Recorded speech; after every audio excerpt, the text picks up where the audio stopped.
raggu isoo wacay waxay dhahayaan aniga gabadhaan kala hadaa heldiin wax walba yani wax walba ka bixideen maanta inta adduunyada taalo maxaad ka taqaanaa gabadha ugu quruxan Galmudug oo rag badan darteeda isku dagaaleen gabadha u qalantay inay tartanka quruxda badan Afrika ku matasho Soomaaliya haddaba daawade intaan u guda galin warbixinta xiisaha badan fadlan share muuqaalkan oo la wadaaga asxaabtaada aniga waxaan ahay gabadha ugu istaalka badan ugu quruxda badan Galmudug yani rag walbana yani isoo damcayaan aniga waxaan ahay gabadha ugu quruxda badan Galmudug haddii aad quruxdeeda ka heshay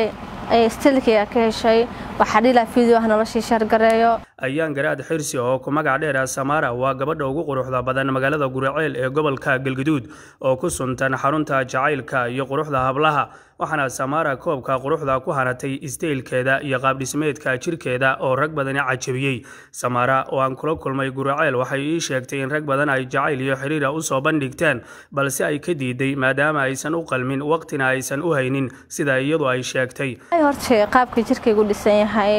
sidoo kale face aniga fuuxan badan milay yani naan indhawaawina sandheer ahay afqur xul alxamdulillah maxay caawiyayna aniga dadku waxay dhaayeen la kula anigana kulinkayga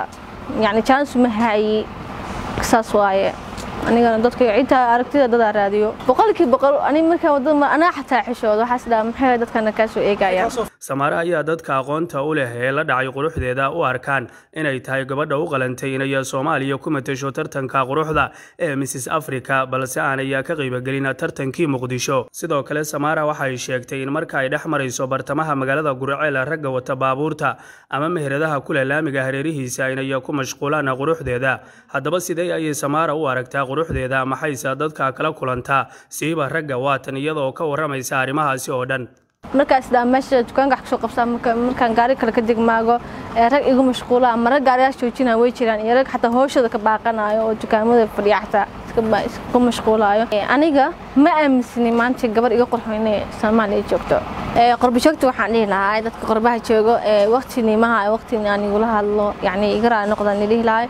diswaay aniga shaqooyinkayga iska badan طبعا والله أنا قررت أهانتي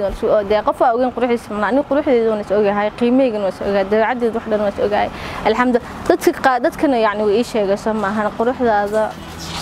مرة بصبدك رجوا إسراع واحدة أنا قبل أنا كره ده هلهن وحول يعني وحول باكب حدهن ما أنت دوية تالو رجوا حاجروا أنا جاب أو سن يعب